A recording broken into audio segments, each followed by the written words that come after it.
vamos a adentrarnos en uno de los secretos familiares más oscuros de la historia para intentar entender de dónde viene en realidad la violencia. Y todo empieza con una pregunta. ¿Qué es lo que crea a un monstruo? Esta pregunta, que parece sencilla, es en realidad el corazón de un caso que dejó al mundo en shock y que, de alguna manera, pone en jaque todo lo que pensábamos que sabíamos sobre la naturaleza humana. Imaginemos la escena. Durante 24 largos años, un hombre, un tipo que parecía completamente normal, mantuvo a su propia hija encerrada. Un secreto terrible, oculto literalmente bajo sus pies, en el sótano de la casa familiar. Y es que para sus vecinos de Amstetten, en Austria, Josef Fritzl era un tipo respetable. Un ingeniero, un padre de familia, sí, un poco estricto, pero por lo demás, completamente normal. Nadie sospechaba nada. Pero claro, debajo de esa fachada de normalidad había una auténtica mazmorra, construida con una precisión milimétrica y un secreto que desafía cualquier lógica. Lo más desconcertante es que la investigación reveló que Fritzl no tenía ningún trastorno mental diagnosticado, y esto nos deja con la pregunta del millón, la más perturbadora de todas. ¿Por qué? ¿Por qué hizo lo que hizo?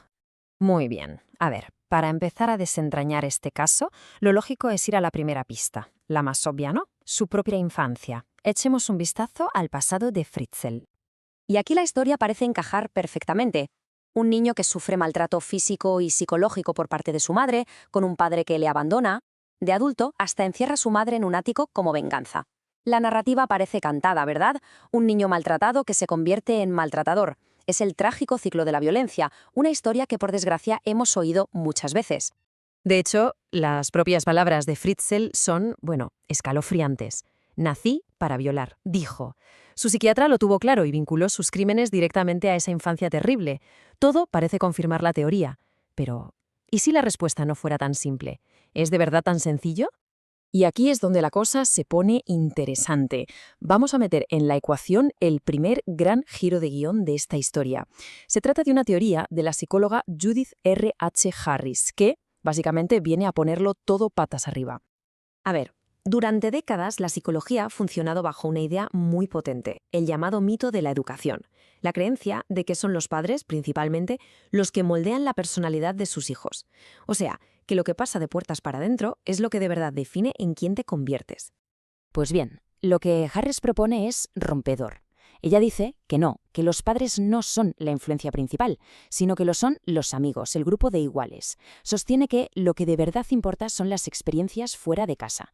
Que los niños, en cierto modo, tienen dos personalidades, una para casa y otra para la calle. Y es esa segunda, la que se forja con los amigos, la que de verdad define al adulto que serán. O sea, la socialización no es algo que los adultos imponen, sino algo que los propios niños construyen entre ellos.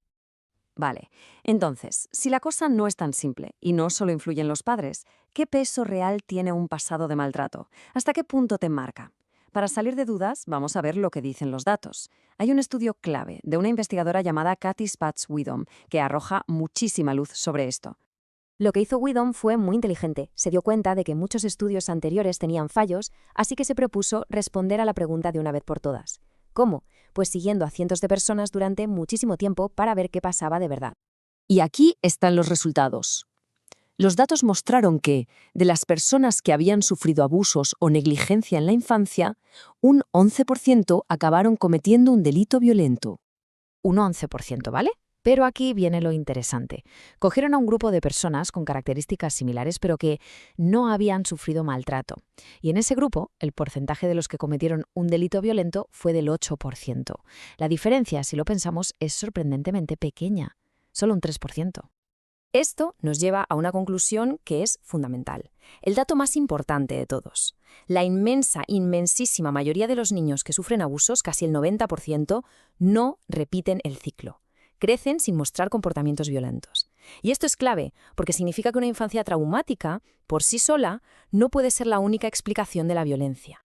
Entonces, ¿cuál es la pieza que falta? Bueno, pues ahora vamos a ver el descubrimiento que de verdad ayuda a resolver el puzzle.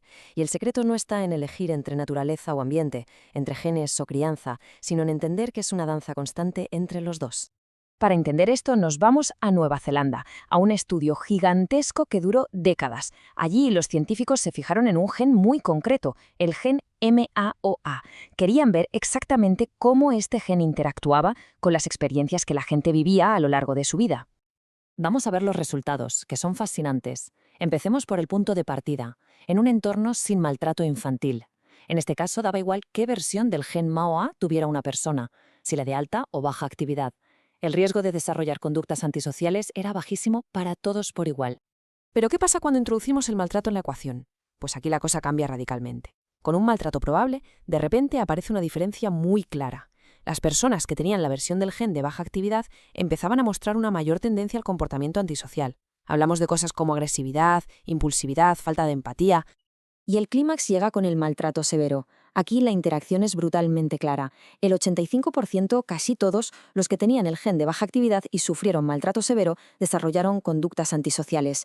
En cambio, la otra versión del gen, la de alta actividad, actuó como un escudo. Fue un factor de protección potentísimo que mantenía el riesgo bajo incluso en las peores circunstancias imaginables. Toda esta genética puede sonar un poco compleja, lo sé, pero se puede entender muy bien con una metáfora preciosa y muy potente que habla de dos tipos de flores. Por un lado tenemos a los niños orquídea. Son como esas personas con el gen de baja actividad, genéticamente muy sensibles. Son frágiles y si el entorno es malo, se marchitan. Pero, y esto es muy importante, si el entorno es bueno, pueden florecer de una forma espectacular. Y por otro lado están los niños diente de león. Son los genéticamente resilientes. Son como esa flor, ¿no?, que crece en cualquier sitio. Son más duros, sobreviven en casi cualquier condición y les va razonablemente bien sin importar mucho el entorno. Así que, al final, la familia no es un molde que nos da forma y ya está. Es más bien como un jardín. Y el impacto que tienen la tierra y el clima en una planta, pues depende por completo de la naturaleza de la semilla. No es un nido de paz garantizado, pero tampoco es necesariamente una cuna de violencia. Su influencia siempre se va a filtrar a través de nuestro mapa genético, que es único para cada persona. Y todo esto nos deja con una reflexión final, una pregunta bastante profunda, la verdad. Si nuestro camino en la vida está moldeado por esta danza invisible entre los genes que traemos de serie y lo que nos toca vivir, ¿qué significa todo esto? ¿Qué implicaciones tiene para la justicia, para prevenir la violencia y también para nuestras propias historias personales?